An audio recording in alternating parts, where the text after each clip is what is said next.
조친문이고요. 아, 조의를 표합니다. 바늘에 그거의 글. 그래서 바늘이 죽어서 조의, 삼가 조의를 표합니다. 할 때에 그러한 글. 글쓴이가 유씨 부인이라고 이야기를 하는 거 보니까 아, 일단 확인되는 정보는 여성이겠구나. 그 다음에 유씨 부인이라고 붙여주는 거 보니까 사대부 여인이겠구나. 라는 것들 확인. 하지만 이제 글을 읽다가 보면은 이 유씨 부인에 대한 정보들이 세세하게 몇 가지들 나오는 것들이 있죠. 걔네들을 확인하면은 되겠지. 소중한 물건을 잃어버렸던 경험을 떠올려 보자. 그 물건이 자신에게 소중한 이유는 뭔지 패스. 자, 시작하죠. 유세차 모년 모월 모일에 라고 이야기를 하면서 어머, 아, 맞아. 조친문이요. 얘가 바늘이 죽었다라고요? 그러면은 죽어서 쓰는 글이니까 제를 지내면서 쓴 글이니까 제문이라고 할 수가 있겠네요. 어서 오세요. 제문이다, 제문. 그러면 이렇게 확인해야 되겠지. 이게 제문인지 어떻게 알아요? 유세차 라고 이야기를 하고 있죠. 그래서 유세차 요 부분을 통해서 아, 이 글이 제문의 형식을 띠고 있구나 라는 것을 알 수가 있다. 그러니까 위와 같은 글의 특징을 가장 잘 드러낸 단어 찾으세요 라고 하면 유세차 얘 찾으시면 된다. 모년 모월 모일에 그러니까 날짜가 정확하게 중요한 거는 아니죠.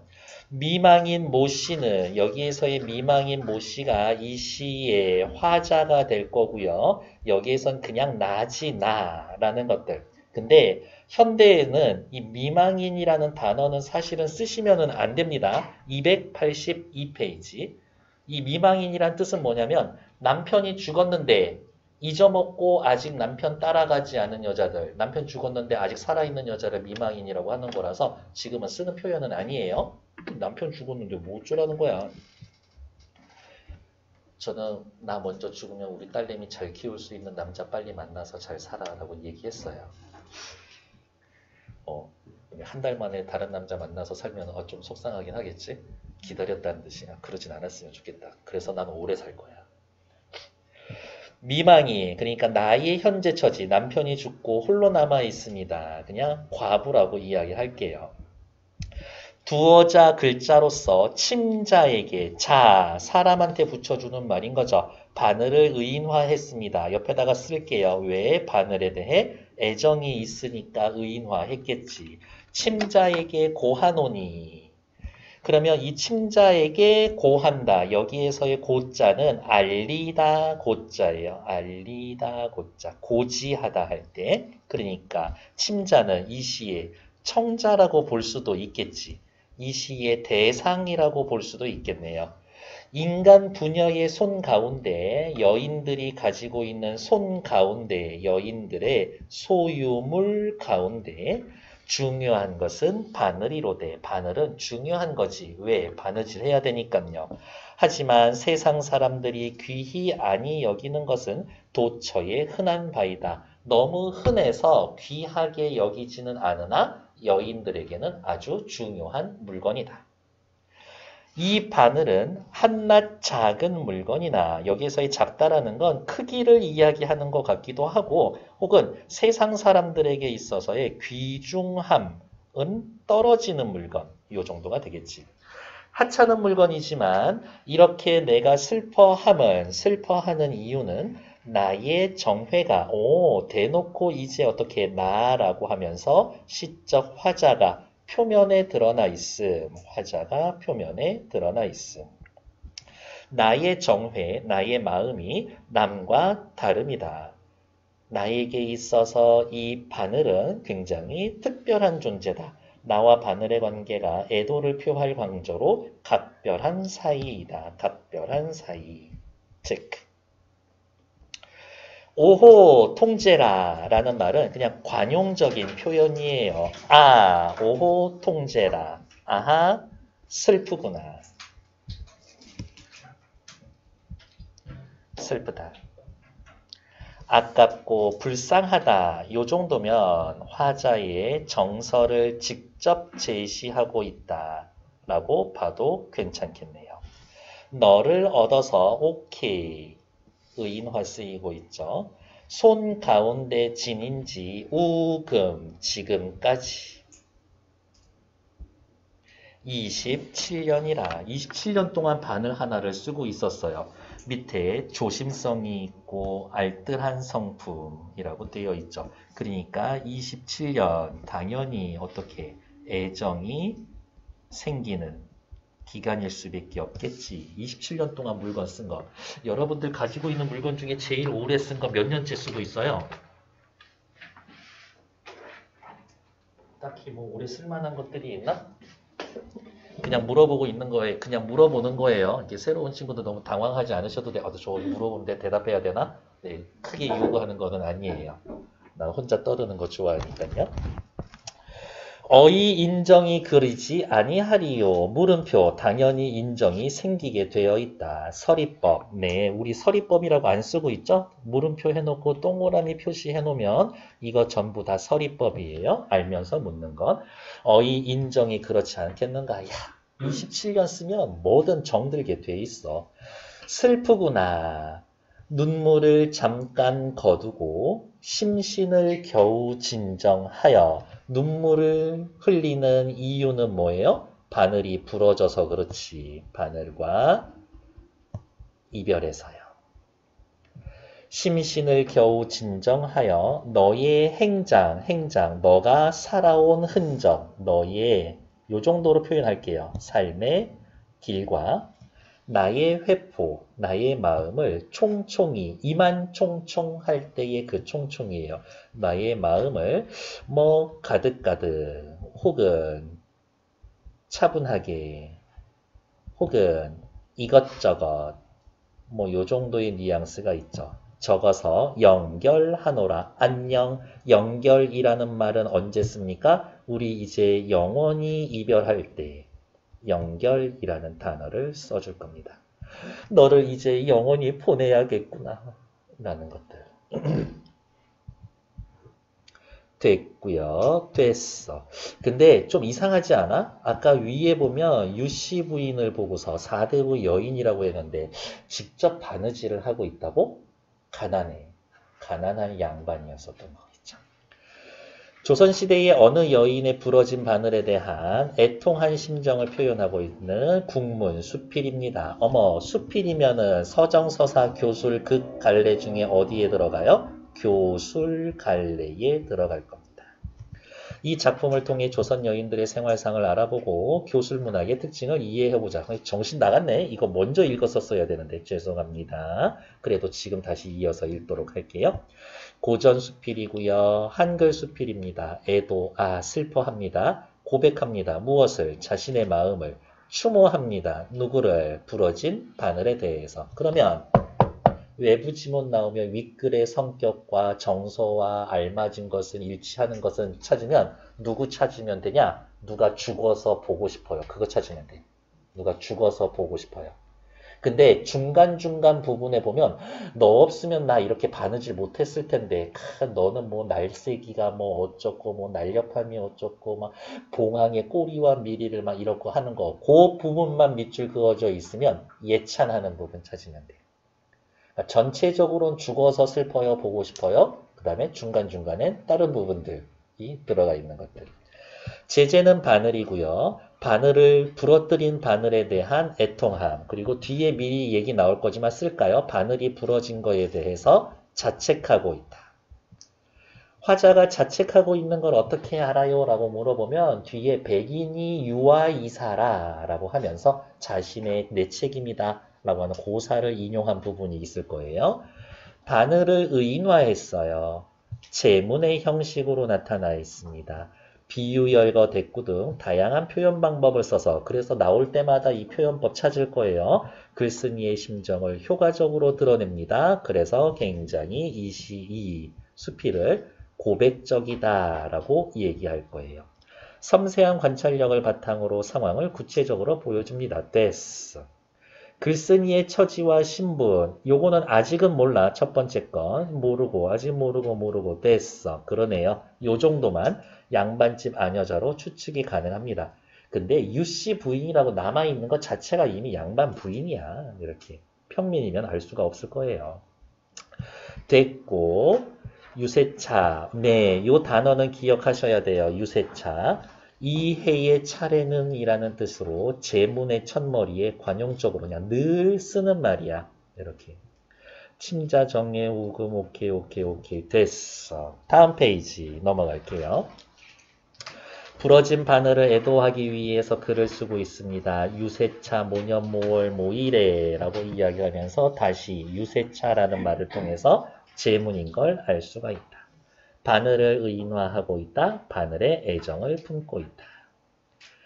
연전에 몇 년 전, 연전에 몇 해 전, 적어도 27년은 됐을 거예요. 왜? 아까 그 바늘하고 함께한 지 27년이라고 그랬거든. 연전에 우리 시삼촌께서, 남편의 사촌께서 동지상사 낙점을 무루와 라고 해서 그냥 중국의 외교 사신으로 임명이 되어 사신단 짱은 아닐지도 몰라도 아무튼 그 사신단에 들어가기는 한 거겠지. 북경에 다녀오신 이후로 그 후에 바늘 여러 쌈을 주시는데 여러 쌈 몇 개, 바늘 한 개, 24개를 한 쌈이라고 한다라고요. 지저분하게 내니까 쌈의 뜻 찾으세요. 한 쌈. 여러 쌈을 주셨거늘 한 5개 정도만 했다라고 해도 한 100개 정도는 됐었겠네. 바늘 이렇게 묶여서 있겠죠. 친정과 원근, 멀고 가까운 일가 친척에게 보내고.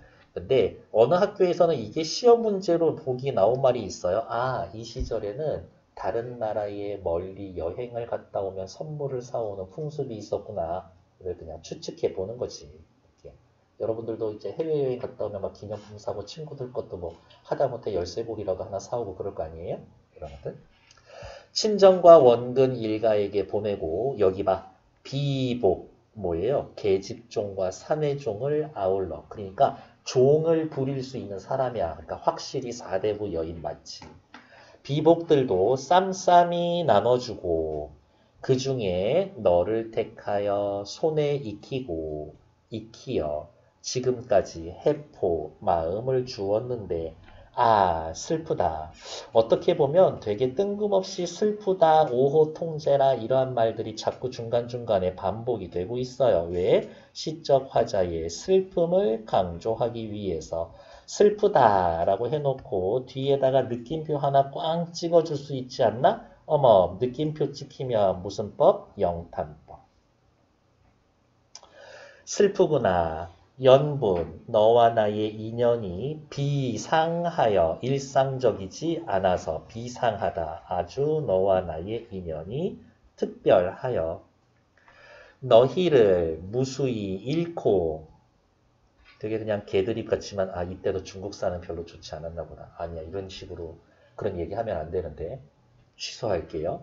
그 당시에 뭐 품질이 좋지 않은 아닌데 이 시절에 중국산 하면 짱인데 너희를 무수히 잃고 부러뜨렸으되 오직 너 하나를 여기에서의 너는 누구예요? 앞에 나와 있는 너희들이 선물 받은 바늘들이라면 지금 나와 있는 이 너는 바로 언제?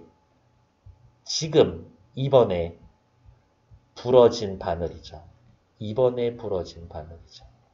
오직 너 하나를 연구히 해년 옛구 오래오래 보전하니. 아마 그랬을 거예요. 한 쌈 있는데 뭐 처음에 한두 개 부러졌을 때는 그렇게 신경 안 썼을지도 몰라. 근데 이제 마지막 개수가 줄어들면서부터는 엄청 조심조심했겠지. 오래오래 보전하니 비록 무심한 물건이지만 어찌 사랑스럽고 미혹하지 내 마음을 유혹하지 내 마음을 전달하지 않겠는가 서리법. 아깝고 불쌍하며 또한 섭섭하도다. 이제 마지막으로 쓸 거예요. 이 화자 서술자의 정서를 직접 제시하고 있다. 윗 작품은 서술자의 정서를 직접 제시한 표현들이 나타나 있다. 오케이. 위로 올려드릴게요. 조금 더 키워보고요. 네. 진씨 마음에 들어? 네. 바늘을 얻게 된 내력에 대해서 이야기를 하죠. 바늘을 얻게 된 내력을 옆에다가 이렇게 하나 더 써놓을게요. 요약적으로. 아주 자세한 거는 아니야. 나의 신세 방명하고 내 팔자야 한탄 자탄 슬하이에 한 자녀가 없고 아 그러네 자식이 없어. 자, 이 여인의 정보 뭐예요? 남편 죽었어? 자식이 하나도 없어? 노비들이 있기는 있어? 가난해. 인명이 흉완하여 아주 흉악하고 모질어서 내 팔자가 흉악하고 모질다. 팔자가 사나워서 일찍 죽지도 못하고 아 되게 슬픈 얘기인데 남편 죽고 그랬을 때 같이 따라 죽을 생각 잠깐 했었나? 혹은 뭐 그런 생각 했나 봐요. 가산이 빈궁하여 우리 집 아주 가난하여 침선 바느질에 마음을 붙여 너로 하여금 생에 도움이 적지 아니하거늘. 그러면 또 추측할 수가 있겠네요. 이 유씨 부인에게 있어서의 이 침선은 어떤 역할을 하고 있어요? 1번 생계 유지 수단이 되기도 하고 바느질하면서 자신의 처지와 마음을 위로하는 그러한 역할도 했었나 봅니다. 요즘 취미 삼아서 하는 뭐 있지 뭐 보석비즈 이런 것들, 뭐 컬러링 이런 느낌일 수도 있어요. 돈 되는 취미생활 아니야. 생기 유지가 일단은 먼저야. 너로 하여 생애를 도움이 적지 않으니 오늘날 너를 연결하니 앞 페이지 마지막 부분에 있었죠. 연결 언제 쓰는 말이라고? 영원히 헤어질 때 쓰는 말이야. 영원히 헤어집니다. 오호 통제라 느낌표 꽝 슬프단 얘기죠. 이것은 귀신이 시기하고 하늘이 미워하심이로다. 이것은 앞에 말이 빠졌네요. 너무 사이 좋은 너무 좋은 우리 사이를 귀신이 시기하고 하늘이 미워하심이로다. 저는 그렇게 생각하지는 않는데요. 요 귀신하고 하늘을 원망하고 있음이라고 가르쳐주는 학교도 있는데 저는 그렇게 생각하지는 않습니다. 원망까지는 아닌 것 같아. 아깝다 바늘이여 어여쁘다. 옆에 단어 뜻 보면 어여쁘다 뭐라고 나와 있어요? 가엾다. 어쨌든 죽은 거니까 가엾다 바늘이여. 이렇게 끊어놓으면 뭐뭐다 바늘이여 뭐뭐다 바늘이여 라고 이야기를 하면서 됐고 뭐뭐다 바늘이여 영탄 적어줘. 부르고 있죠? 돈호법. 너는 미묘한 품질과 아우 재주가 좋아. 여기서 미묘한 품질은 그냥 성질, 성품, 특별한 재치를 가졌으니 재주를 갖추고 있었으니 물중 사람들이 맞는 물건 중에 명물 최고요. 명품이야 너. 철 중에 철로 만든 것 중에 쟁쟁. 걔네들이 엄청 쟁쟁해. 걔네들이 엄청 경쟁력 있어. 걔네들 엄청 최고야. 요 정도의 뉘앙스죠. 너 사람이 만든 물건 중에 명품이고 철로 만든 것 중에 쟁쟁. 최고야. 대꾸법 쓰여 있죠. 바늘의 품질과 재주를 열거했고요. 태도는 예찬. 바늘에 대한 애착이 크다라는 걸 알 수가 있어요. 아까 얘기했죠? 작품 전체로 봤었을 땐 죽어서 보고 싶어요 찾으면 되고 여기에 밑줄 그어져 있으면 예찬 찾으면 된다. 민첩하고 날래기는 백대의 협객이요. 여러분들은 안 보시지만 이제 막 무협지 보면은 막 10대 고수, 100대 고수 막 이런 것들이 있거든. 우와 너 완전 정말 유명한 칼잡이야.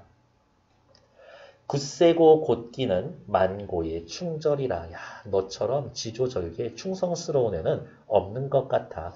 지금 뭐 하고 있어요? 사람, 바늘을 협객, 충절이라고 하는 누구? 바늘을 사람에 비유하고 있다. 근데 협객 충절 너무 본받고 싶은 사람들 아닌가? 예찬. 예찬적 태도로 바늘을 사람에 비유하고 있다.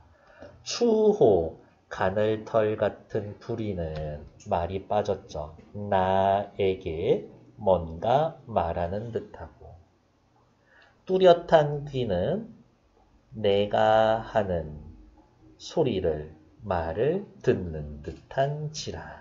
살펴보면 여기서부터 여기까지는 무슨 얘기를 하고 있는 거예요?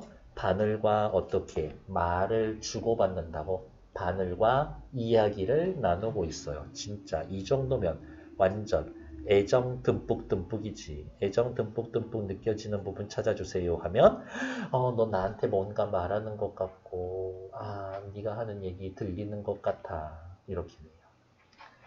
능라와 비단에 능라도 비단이에요. 비단에 난봉, 난세와 봉황 공작을 수놓을 때 직역하면 난세와 봉황 뛰어난 인물을 비유적으로 이루는 말인데 보통은 그냥 난봉이라고만 하고 끝이에요.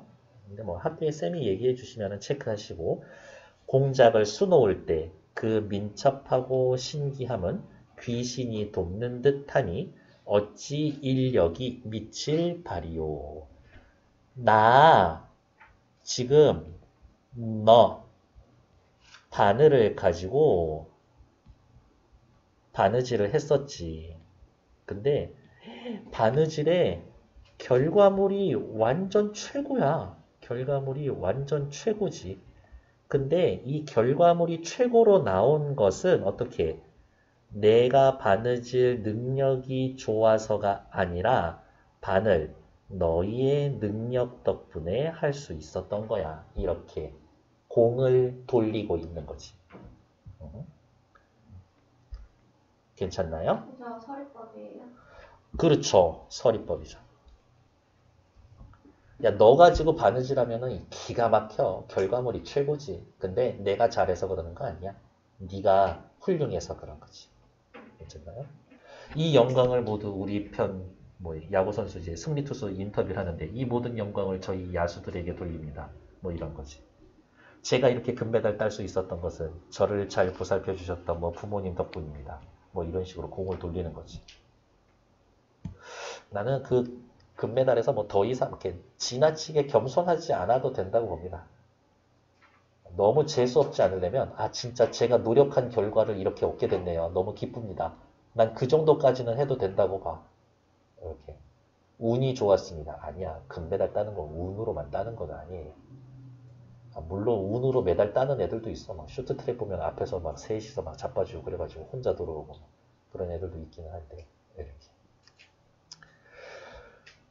되게 슬픈 얘기지만 운칠기삼이라는 얘기가 있어요.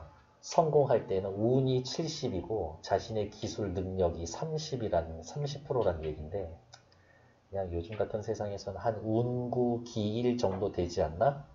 이런 생각을 해봅니다.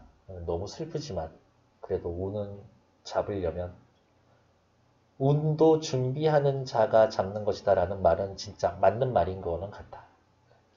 그래서 늘 준비해 주시라 라는 이야기 됐고요. 여기 문제가 너무 곱살곱살 껴 있어서 여러분들 저기 어디가 있냐 문제 푸는 시간은 한 방에 드릴 거예요. 다음 페이지 됐고 여기도 문제 나와 있으니까 조금 이따가 확인할 거예요. 네, 요거 4번만 확인할게요.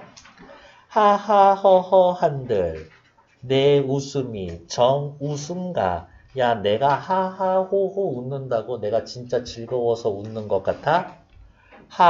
어처없어서 느끼다가 그리 되게 너무 어처없어서 어이없어서 그러한 상황을 느끼다가 그렇게 웃는 거다. 나 즐거워서 웃는 게 아니다. 번님네들 웃지를 말구려 악이 쓰여지리라. 악이면은 뭐예요? 굶어 죽은 귀신이에요. 그러니까 너희들에게도 나쁜 일이 생길 수가 있는 것이다. 너무 어이가 없다. 이거는 그냥 어렵게 생각하지 말고요. 신세 한탄하는 겁니다. 너무 어이가 없어서 내 삶이 이래서 임재라는 아저씨가요. 과거 시험 보고 벼슬지를 부임을 받고 부임지로 이동하는 중에 요 근처에 황진이 무덤 있는데 혹시 아세요? 아, 그래? 나 황진이 엄청 좋아했는데. 평소에도 술과 여자를 엄청 좋아했었어. 그래서 황진이 무덤에 간 거야. 근데 임금님이 알고 있었어. 너 가다가 거기 가면 안 돼. 곧바로 부임지로 가서 일해. 라고 했는데도 여기에 가가지고 황진이 무덤 앞에서 이 시 쓴 거예요. 소문이 났죠. 얼마 있다가 소문이 퍼져서 파직당했어요. 청초, 푸른 풀이 우거진 골짜기에 너 자느냐 누워있느냐. 홍안, 고운 얼굴은 어디에 두고 백골, 뼈만 묻혀있는가. 술잔을 잡아도 권할 사람이 없으니 그것을 슬퍼하노라. 황진이가 죽어서 어떻게 너 죽었지. 우리 다시 못 만나. 뭐 그 전에 만난 적이 있는 건 아니지만 못 만나. 그래서 슬퍼. 뭐 요 정도 뉘앙스가 있겠네요. 3번 황진이하고 썸이 있었는데 유혹에 넘어가지 않고 몰라 하면서 산에 들어와서 열심히 공부하고 있었는데 책을 펴놔도 온통 마음은 진이 생각뿐이죠. 내가 싫다라고 해서 산에 들어와 있지만 그래도 자존심 조금만 굽히고 나 찾으러 와주지 않을까? 살짝 기대하고 있지. 내 마음이 어리석으니 머린 후이니 내 마음이 어리석으니 내가 하는 짓이 다 어리석다. 아무리 생각해도 내가 들떨어진 짓 하고 있어. 만중운산 깊은 산 속에 어느 님이 날 찾아오겠냐만. 지는 잎 부는 바람 소리에 어머 밖에서 파스락 소리가 난다. 진이 왔을까? 행여 그인가 하노라. 나 찾아오면 내 그때는 넘어갈 자신이 있는데 넘어가 드릴 수 있을 텐데 님에 대한 그리움. 푸른 산은 저절로 푸른 물은 저절로 산은 저절로 물은 저절로 그러니까 요만큼 이야기하면 무슨 얘기하고 싶은 거예요? 자연은 인위적이지 않습니다. 그냥 있는 그대로 흘러가는 존재입니다. 산수간에 나도 저절로 그 중에 저절로 자란 내 몸이 늙는 것도 저절로 나 세상 살면서 아무런 욕심이나 인위적인 행위 하지 않고 그냥 살 거예요. 어떻게? 흘러가는 대로 살 거예요. 이야기네요. 황진이가 이야기를 하고 있죠. 산은 옛날 산이지만 물은 옛날 물이 아니다. 산은 변함이 없지만 불변. 물은 옛날 물이 아니다. 가변. 밤낮으로 흘러가니 옛날 물이 있겠는가. 물은 변하는 존재지. 인걸 사람도 물과 같아서 한 번 가고 아니 오는구나. 사람 마음은 한 번 떠나면 끝인 거야. 사람 한 번 죽으면 끝이지. 그래서 인생모상 요 정도 확인해 놓으면 되겠네요.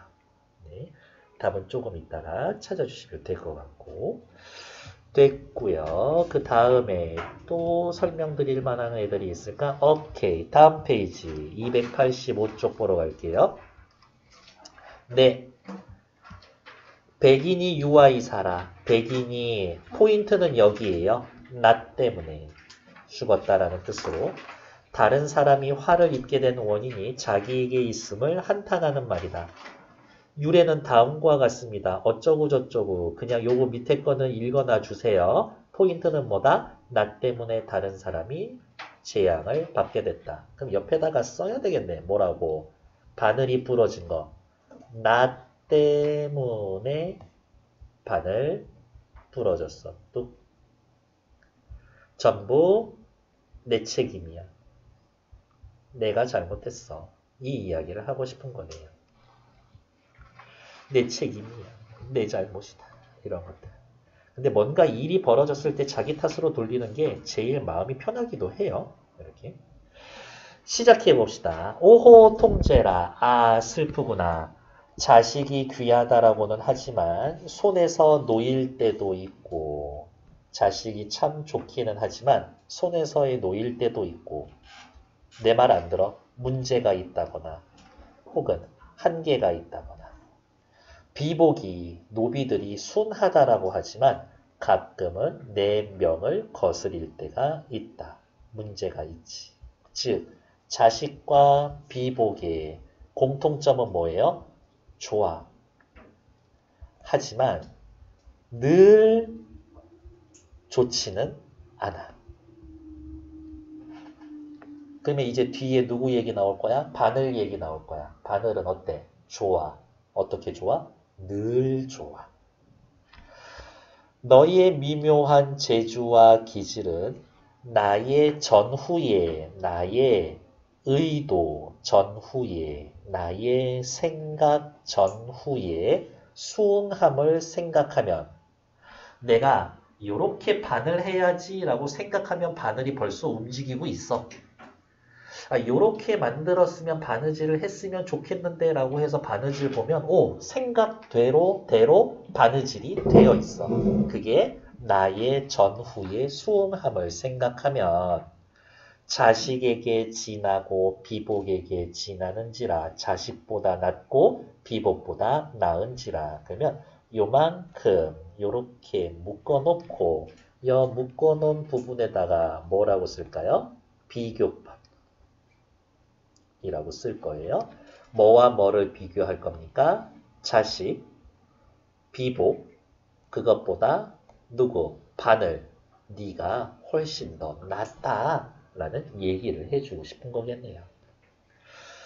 천은으로 집을 짓고 오색으로 파란을 놓아 곁고름에 채웠으니 어떻게? 이거 바늘인데 전용 케이스를 만들어주고 장식까지 해놓은 거야. 케이스에. 그만큼 어떻게? 애정이 넘치는 거죠. 당신 패드에 이렇게 지금 케이스 끼워져 있잖아요. 왜요? 패드를 소중히 여기고 사랑하니까. 그렇지. 막 쓰면은 그냥 들고 다니겠지. 이것은 부녀의 놀이개라. 이거는 생활 소품이 아니라 놀이개야. 액세서리 같은 거야. 나한테는. 밥 먹을 때도 만져보고 잠잘 때도 만져보고 너로 더불어 벗이 되어서 여름날에 주련 밑에서 그렇지 여름에 바느질 하려면 더우니까 창문이나 열어놓은 창문이나 문 근처에서의 바느질 할 거잖아요.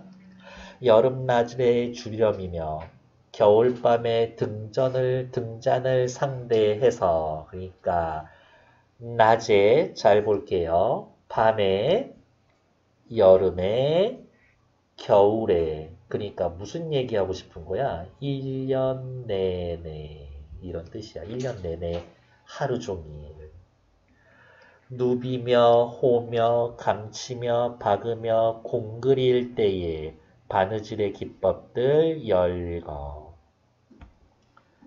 겹실을 깨웠으니 봉미 봉황의 꼬리를 두르는 듯 그런 요런 느낌인 거지. 이렇게 바늘이 있고 여기에다 실을 묶어서 이렇게 두 개를 해놓으면 이렇게 바늘에다가 실 묶어서 이렇게 해서 보면 밑에 실이 살랑살랑 하는 게 봉황의 꼬리 같아. 어디 땀땀이 한 땀 한 땀 바느질 해 나갈 때에는 수미가 상응하고 바늘과 실이 잘 상응하고 그러니까 여기 이렇게 뚫어서 바늘 이렇게 해가지고 뽑으면 정말 그 자리 그대로 이렇게 바늘이 나와. 겹실을 꿰었으니 봉황의 꼬리를 두르는 듯 한 땀 한 땀 떠갈 때 숨이 바늘과 실이 상응하고 솔기마다 불어내니 조화가 무궁하다. 조화로움이 끝이 없다. 너로 바느질 못할 것이 없다. 너만 있으면 난 뭐든지 할 수 있어. 이렇게 내 말을 잘 듣는 바늘이라니. 이 생에 백년동거 하랬더니 소망. 100년 동안 함께 살려고 했는데 오호 애제라 슬플 애자네요. 아 슬프구나. 바늘이여. 그러면 옆에다가 또 쓸 수가 있겠네. 시적 서술자의 소망이 좌절되었다. 왠지는 알아요. 바늘이 부러진 거겠지. 부러진 거겠지. 너와 나와 바늘은 특별한 인연이 있습니다. 금년 10월 초 10일 술시에 어머 요 정도면 엄청 뭐예요? 구체적 시간 배경이지. 몇 년, 몇 월, 며칠, 몇 시에 부러진 것까지 기억하는 거 보면 확실히 애정이 있는 거지. 희미한 등잔 아래에서 관대의 깃을 달다가 무심증간에 무의식 중에 특별히 여기에선 크게 주의를 기울이지 않다가 그러니까 평소에 바느질 하니까 그냥 되게 자연스럽게 습관적으로 이렇게 바느질 한 거죠. 작은 똥 부러지니 어머 작은 똥이면 우직근 음성 상징어예요.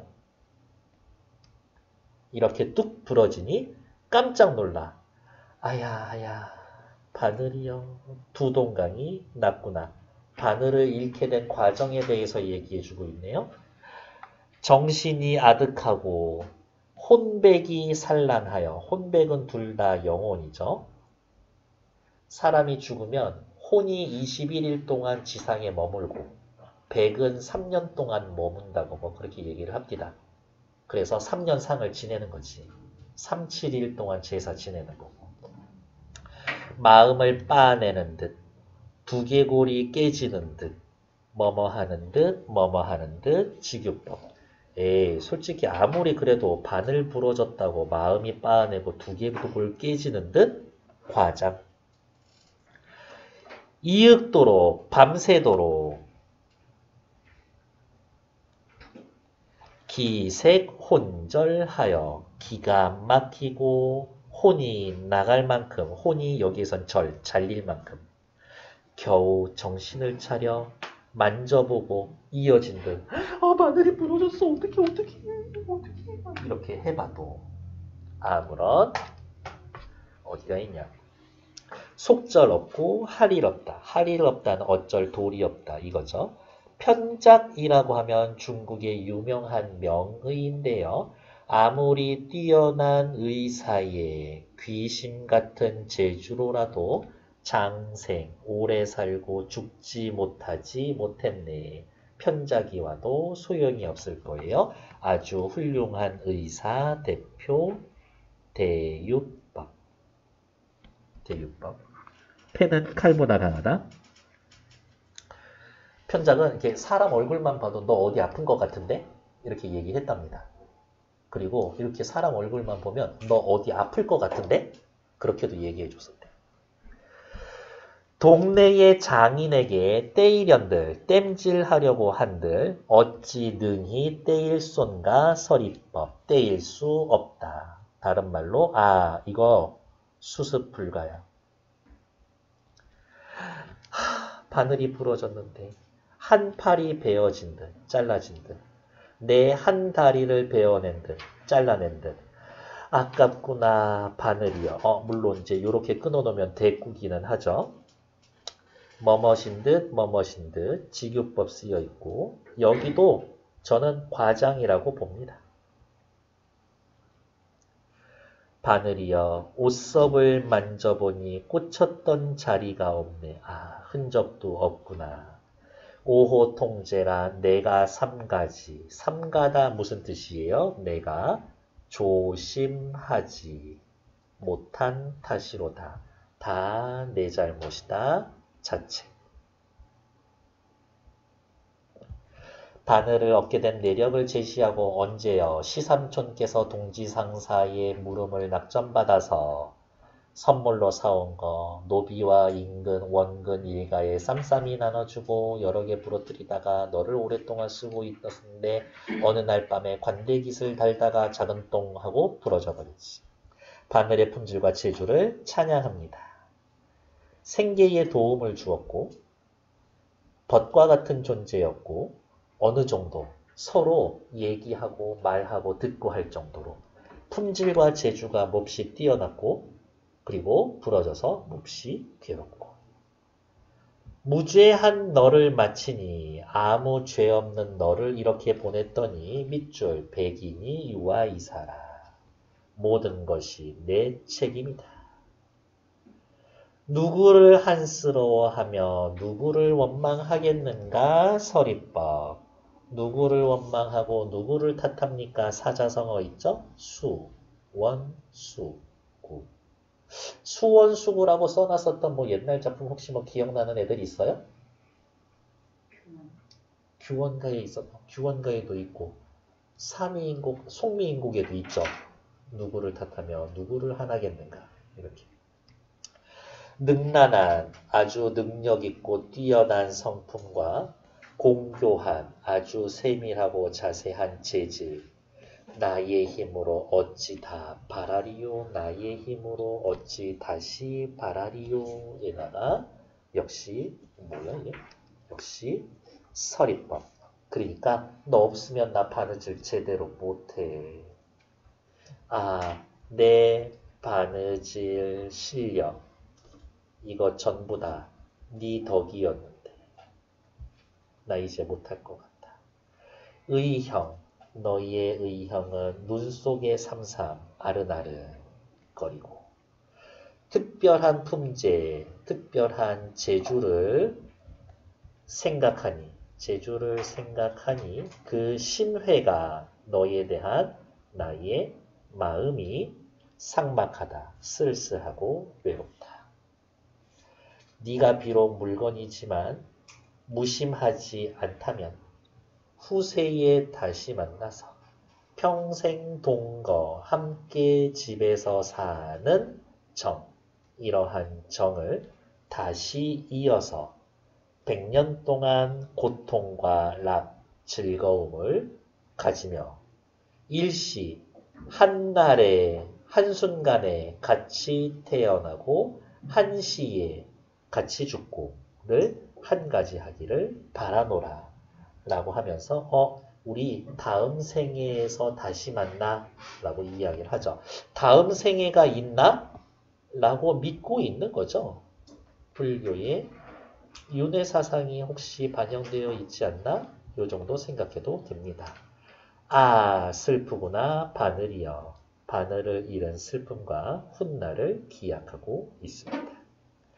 바늘을 잃은 슬픔을 드러내며 후세에 다시 만날 것을 기약합니다.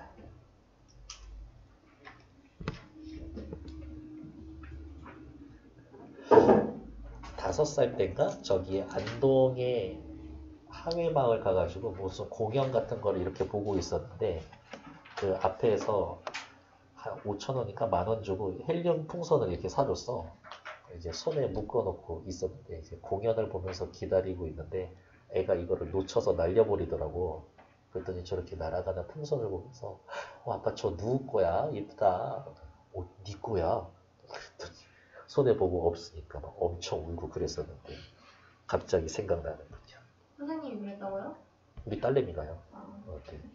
저도 그 정도로 이렇게 들떨어진 저 성인이에요. IQ도 3자리 넘어요. 후세에 다시 만날 것을 기약합니다. 아 슬프구나 바늘이여로 맞춥니다. 오케이 여기 또 답이 체크. 마지막에 제문 누가 죽어서 이렇게 글을 썼는데 맨 마지막 순간에 한 번쯤은 더 불러줘야지. 그래서 아하 에제라 제문의 형식을 알 수 있습니다. 근데 요거는 또 얘기해 주실 수도 있고 안 해주실 수도 있는데 제문임을 알 수 있는 부분 딱 하나 찾으세요라고 하면은 제2 앞에 유세차 요것만 기억해 놓으시면 됩니다. 됐을까요? 네. 다음 페이지 이어서 확인하고 저기 누구냐 조침문 마무리 짓도록 할게요. 87페이지 작품의 내용을 중심으로 다음 활동을 해봅시다. 네, 다 아는 얘기예요. 뭐 나와 있어요? 몇 군데 그냥 체크만 하면 됩니다. 어디에 체크할까? 제문의 형식. 작품의 내용을 살펴봅시다. 제문이라는 건 죽은 사람에 대한 애도를 나타냅니다. 제문인지 어떻게 알았다라고요? 유세차라는 말로 통해서 알 수 있었다고. 그럼 우리 위에 또 써야지. 뭐 행장, 연결, 이러한 열결이 아니라 연결이라는 단어를 통해서 누구? 바늘이 죽었구나를 알 수가 있다고. 민경이 괜찮아. 일어나도 돼?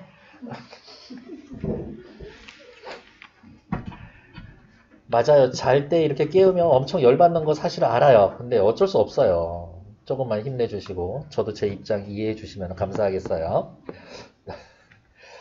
중간 부분에서는 뭐 특별히 뭐 얘기 나오는 거고 중간 부분에 죽은 사람의 행적을 기술하거나 찬양하며 살아있는 사람의 감정을 드러냅니다.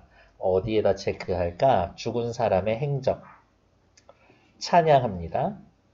살아있는 사람의 감정을 드러내줍니다. 죽은 사람의 행적, 어떻게 얻게 되었는지, 재주가 뛰어나고 나의 감정, 슬프다라고 이야기해주죠. 마지막 끝 부분에선 슬픔의 감정의 정을 담아서 죽은 이의 명복을 빌어주고 상향이라는 단어로 끝을 맺습니다. 근데 얘는 차이점이니까 체크해야 되겠네요. 일반적인 제모는 상향, 얘는 오호 에제라 바늘이요. 이렇게 끝났습니다. 우리 나중에 다시 만나. 안녕. 이렇게 되어 있다. 글쓴이의 심리, 바늘을 얻었을 땐 반갑고 바늘을 사용할 땐 애정이 있고 바늘이 부러졌을 땐 슬퍼하고 애도를 표현하고 뭐 이 정도는 밑줄 긁 것도 없어? 다음 구절에 나타나 있는 표현상의 특징 5호 통제라 아깝고 슬프구나. 그럼 여기다 느낌표 꽝 하나 찍어주고 너의 행장과 회포를 총총히 적어 바늘 보고 너라고 했으니까 의인법. 물 중에 명물이요 끊어 철 중에 쟁쟁이라 대꾸 열고 추호 같은 직유법 불이는 말하는 듯 하고 직유법 바늘이 말하는 것 같아 의인법 됐고 됐어 오케이 됐어 밑에 다음 글을 읽고 활동을 한번 해봅시다. 어머 얘는 어때요? 아까 문제 풀면서 같이 봤었던 문장이죠? 패스 다음 페이지 글쓴이가 제문의 형식을 빌려서 이 작품을 쓴 이유는 뭡니까? 라고 물어보시면 바늘을 잃은 슬픔과 안타까움을 효과적으로 나타내기 위해서 죽은 이를 추모하는 제문의 형식을 빌려온 겁니다. 이거 수필이라면서요. 수필이면 교술갈래라고 얘기해도 되겠네? 그러면 이 작품에 드러나 있는 교술갈래의 특징은 뭐예요? 당시 여인들의 생활상을 세밀하게 드러냈다. 직접 경험한 일을, 소회, 감정을 제문의 형식을 빌려 섬세하게 드러내고 있다. 주변에서의 겪은 일을 정서와 함께 표현했다. 끝! 이 작품을 통해 알 수 있었던 당시 여인들의 삶의 모습. 남편을 잃고 자식도 없이 외롭게 살아가면서 바느질로 생계를 유지하고 있습니다. 그냥 힘들게 살아가고 있었구나. 바늘이 부러졌을 때 화자가 느끼는 안타까움과 비통함은 의지할 곳 없는 당시 여인들의 모습을 보여줍니다. 동서남북 아무리 살펴봐도 의지할 데가 없어. 사자성어 하나 있죠. 사고무친. 사자성어 하나 있는 거 확인해 봅시다. 사방을 살펴보아도 몸을 기댈 곳이 없어요. 이런 것들. 됐고. 오른쪽으로 또 와서 읽기 전에 사물중심, 재물형식 됐어. 쓰지 않아도 됩니다. 패스. 2번 발표해보고 평가해보자. 패스. 289쪽.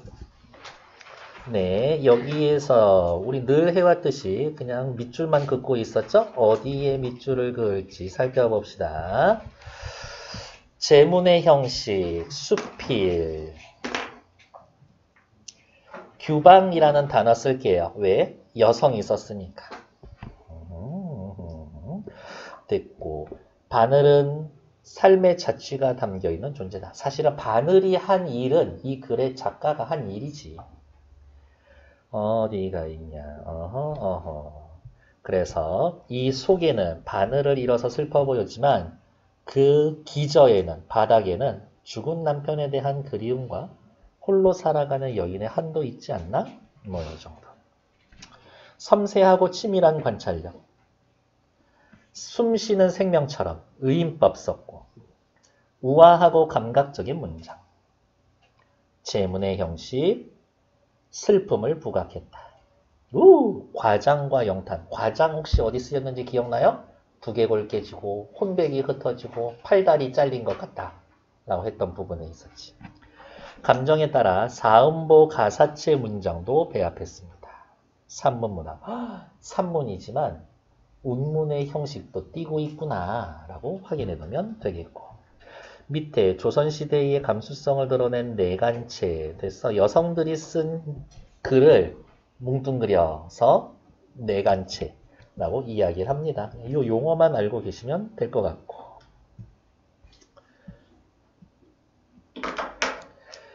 글쓴이의 주된 정서 어디 있을까? 외로워요. 슬픔, 회한, 애통함의 정서가 있다.